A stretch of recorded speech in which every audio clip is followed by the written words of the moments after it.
నేపాల్ ప్రధానిగా ర్యాపర్ అట. పార్లమెంట్ ఎన్నికల్లో కొత్త పార్టీ ఆర్ఎస్పీ ఘన విజయం అట.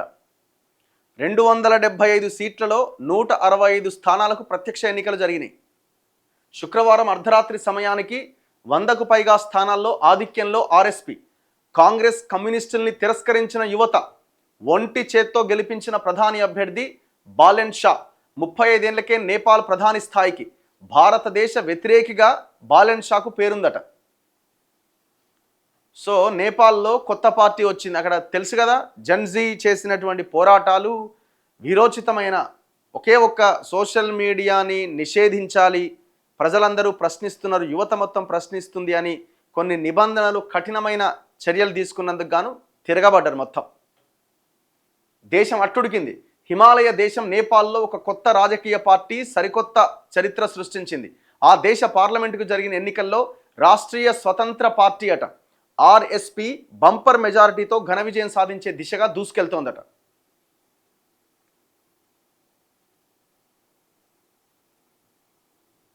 నేపాల్లో మొత్తం 275 స్థానాలుండగా 165 సీట్లకు గురువారం ప్రత్యక్ష ఎన్నికలు జరిగినాయి. శుక్రవారం ఓట్ల లెక్కింపు జరిగింది. కడపటి వార్తలు అందే సమయానికి ఆర్ఎస్పీ 100కు పైగా సీట్లలో ఆధిక్యంలో కొనసాగుతోంది. ఈ పార్టీ 2022లోనే ఏర్పడింది. రవి లమిచ్చేన్ ఈ పార్టీని స్థాపించారు. ఖాట్మండు మాజీ మేయర్ బాలేంద్ర షా ఈ ఏడాది జనవరి 18న ఈ పార్టీలో చేరి పార్టీ ప్రధాని అభ్యర్థిగా అవకాశం దక్కించుకున్నారు. నేపాల్కు 4 సార్లు ప్రధానిగా పనిచేసిన కమ్యూనిస్ట్ పార్టీ ఆఫ్ నేపాల్ అధ్యక్షుడు కేపీ శర్మ ఓలీని ఆయనకు కంచుకోట వంటి జూపా 5 నియోజకవర్గంలోనే బాలెన్ షా చిత్తుగా ఓడించారు. నేపాల్లో రాజకీయ అవినీతికి వ్యతిరేకంగా గత ఏడాది సెప్టెంబర్లో జన్జీ యువత పెద్ద ఎత్తున ఆందోళనకు దిగారు. 2 రోజుల పాటు దేశం మొత్తం హింసాత్మక నిరసనలతో అట్టుడికిపోయింది. దీంతో నేపాలీ కాంగ్రెస్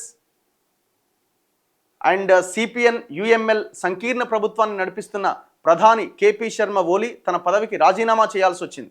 ఆ తర్వాత జరిగిన అనేక పరిణామాల తర్వాత గురువారం పార్లమెంట్కి ఎన్నికలు జరిగినాయి.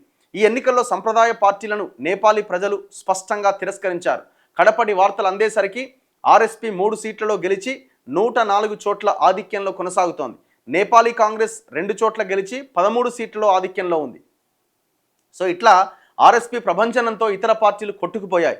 నేపాల్ రాజ్యాంగం ప్రకారం పార్లమెంట్లో 275 సీట్లు ఉంటాయి. అయితే దేశంలో ప్రత్యక్ష ఎన్నికలు జరిగే ఎంపీ సీట్లు మాత్రం 165 మాత్రమేనట. ఈ సీట్లకు ప్రజలు ఎంపీలను నేరుగా ఎన్నుకుంటారు. మిగతా 110 సీట్లను అనుపాత ప్రాతినిధ్య పద్ధతిలో కేటాయిస్తారట. అంటే నామినేటెడ్ పద్ధతిలో. అంటే పోలింగ్ కేంద్రంలో ప్రతి ఓటరుకు 2 బ్యాలెట్ పేపర్లు ఇస్తారట. ఒకటి అభ్యర్థులకు సంబంధించిన పేపర్ ఇస్తారట. ఈ బ్యాలెట్లోని అభ్యర్థుల్లో నచ్చిన వ్యక్తికి ఓటేస్తారట. ఈ ఇంకో బ్యాలెట్ పార్టీలకు సంబంధించింది ఇస్తారట.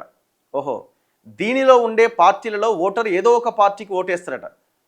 165 ఏమో క్యాండిడేట్స్, మిగతా 100 ఏమో పార్టీలట. పార్టీ సింబల్స్ మాత్రమే ఉంటాయి. దేశవ్యాప్తంగా ఆయా పార్టీలకు వచ్చిన ఓట్ల ఆధారంగా ఈ 110 సీట్లను పంచుతారట. ప్రత్యక్ష ఎన్నికలు జరిగిన 165 సీట్లలో 3400 మంది అభ్యర్థులు పోటీ చేశారు. ప్రపోర్షనేట్ ఓటింగ్ జరిగిన 110 సీట్లలో 3135 మంది పోటీలో ఉన్నారు. ఈ 110 సీట్లకు సంబంధించిన ఓట్ల లెక్కింపును మరో 3 రోజుల సమయం పడుతుందట. మొత్తానికి ఆడ గవర్నమెంట్ మొత్తం చేంజ్ చేసి పడేసారు. ఇగో అవినీతి మీద పాటలతోని బాలెన్ షా పోరాటం చేసిండట. పాలకుల అవినీతి, పెరిగిపోయిన పేదరికం, రాజకీయ అస్థిరతతో కునారిల్లిన మన పొరుగు దేశం నేపాల్కి ఇప్పుడు ఓ 35 ఏళ్ల యువకుడు ఆశాకిరణంలా మారిండట. ఆయన పేరే బాలెన్ షా. మరి తెలంగాణకి ఏ బాలెన్ షాలు వస్తారో, మరి ఎవరు వస్తారో వెయిట్ చేస్తున్నారు జనం, ఎవరైనా వస్తారేమో అని. ముక్కుసూటితనం, దూకుడైన పనితనంతో ఇప్పటికే నేపాల్ యువత మనసు దోచుకున్న అతడు త్వరలోనే ఆ దేశ ప్రధాని పీఠాన్ని అధిరోహించి కొత్త చరిత్ర లిఖించబోతున్నాడు. ఆయనే బాలేంద్ర షా. నేపాల్లో ఆయన్ను అందరూ బాలెన్ షా అని పిలుచుకుంటారు. శుక్రవారం వెల్లడైన సాధారణ ఎన్నికల ఫలితాల్లో ఆయన ప్రాతినిధ్యం వహిస్తున్న ఆర్ఎస్పీ ఘన విజయం సాధించే దిశగా దూసుకెళ్తోంది. ఆ పార్టీ ప్రధాని అభ్యర్థి బాలెన్ షానే కావడంతో దేశ పాలనా పగ్గాలు చేపట్టడం ఖాయంగా మారింది. 1990 ఏప్రిల్ 27న ఖాట్మండులో నరదేవిలో జన్మించిండట. జస్ట్ 35 ఇయర్సే. ఆయన మధేసి సామాజిక వర్గానికి చెందినవారు. సంగీతకారుడిగా జీవితాన్ని ప్రారంభించిన ఆయన, సంగీతకారుడు అంటే దాన్ని ర్యాపర్ అంటారట. ఆయన పాటల్లో నేపాల్లోని రాజకీయ ప్రభుత్వ వర్గాల్లో పేరుకుపోయిన అవినీతిని ఎండగట్టేవాడట. పాటలు పాడేటోడట బాగా. అలా నేపాల్ యువతలో విపరీతమైన ఆదరణ సంపాదించుకున్నాడు. 2022లో రాజకీయాల్లోకి వచ్చిన ఆయన కాఠ్మండు నగర మేయర్ ఎన్నికల్లో స్వతంత్ర అభ్యర్థిగా గెలిచి సంచలనం సృష్టించాడు. 4 ఏళ్ల పాటు మేయర్ పదవిలో కొనసాగిన ఆయన సంస్కరణలతో కాఠ్మండు నగర రూపురేఖలే మార్చేసిండట. గత ఏడాది జన్జీల ఆందోళనతో ప్రభుత్వం కూలిపోయినప్పుడు తాత్కాలిక ప్రభుత్వాన్ని నడిపేందుకు ముందుకు రావాలి అని బాలెన్ షాను యువత కోరిందట. కానీ ఆయన ప్రజాస్వామ్యబద్ధంగా ఎన్నికల్లో పోటీ చేసి గెలిచి ప్రధాని పదవి చేపడతానని తేల్చి చెప్పిండట. 2022లో ప్రారంభమైన ఆర్ఎస్పీలో ఈ ఏడాది జనవరి 18న చేరిన ఆయన 2 నెలలు తిరగకుండానే కొత్త పార్టీని అధికారంలోకి తీసుకొచ్చిండు. అయితే బాలెన్ షా భారత వ్యతిరేకిగా ముద్రపడ్డాడట. తమ దేశంలో భారతదేశ ప్రభావం ఆధిపత్యం ఉండరాదని గతంలోనే అన్నాడు. నేపాల్లో బాలీవుడ్ సినిమాలు నిషేధించాలని డిమాండ్ చేసిండట. ఇప్పుడు ఆ దేశం వాడు వాడికి అనుకూలంగా వాళ్ళ వ్యవహారానికి అనుకూలంగానే ఉంటారు. మనం ఇప్పుడు ఏది తప్పు పట్టడాల్సిన అవసరం లేదు. కాకపోతే మన దేశ సార్వభౌమత్వానికి లేకపోతే మన దేశ దానికి భంగం కలిగించే ఏం చర్యలు తీసుకున్నా మనం వ్యతిరేకించాల్సిందే.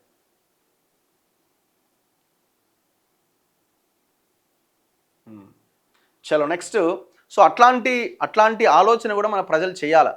ఏదో ఒక ఆల్టర్నేట్ వస్తే తప్ప ఈ తెలంగాణకి అంతకు మించి ఇంకా అవకాశం లేదు.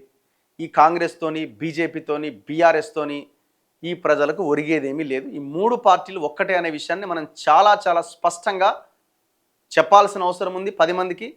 మన ఆలోచన కూడా ఆ కోణంలోనే జరగాలి. ఏదో ఒక ఆల్టర్నేట్. ఇప్పుడు మనం ఈ వ్యతిరేకత అంతా మళ్ళీ తీసుకుపోయి బీఆర్ఎస్కో మళ్ళీ తీసుకుపోయి బీజేపీకో అప్పచెప్పడం కోసం కాదు ఇది. మనం మాట్లాడుతున్నదంతా ఇక ఆయన పోయిండు, ఈయన వచ్చిండు, మళ్ళీ ఈయన పోయి ఆయన ఇంకొక ఆయన, ఈ లైన్ వద్దిగా. మనం ఇదంతా ఒక రాజకీయ ప్రత్యామ్నాయం దిశగా తీసుకెళ్ళడానికి ప్రయత్నం చేద్దాం.